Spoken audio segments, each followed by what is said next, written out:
बिस्मिल्लाहिर्रहमानिर्रहीम। मैं चिकन मसाला बना रहा हूँ और नान बनाऊँगा। घर पे ही चिकन मसाला बनाऊँगा और नान बनाऊँगा। एक चिकन को लेके मैंने बड़े बड़े टुकड़े किए, उसका मसाला डाल दिया और ये मसाला मेरा तकरीबन तैयार हो गया।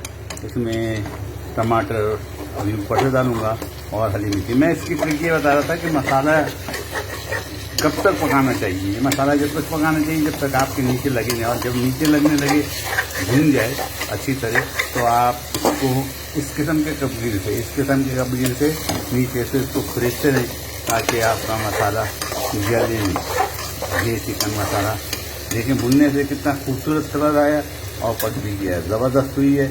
मैं इंशाल्लाह नान बनाता हूँ और इसमें अभी हरी मिर्चें डालूँगा, धनिया डालूँगा और जनाब अभी टमाटर एक डालूँगा और इसको अंदर थोड़ा सा आधा गिलास पानी डाल के इसको फिर सुखाऊँगा तो ये तैयार हो जाएगी। तो इस तरह चिकन मसाला है, इसका मैं रेसिपी लिख दूँगा और नान की रेसिपी लिख दूँगा। नान भी बनाऊँगा घर ही में।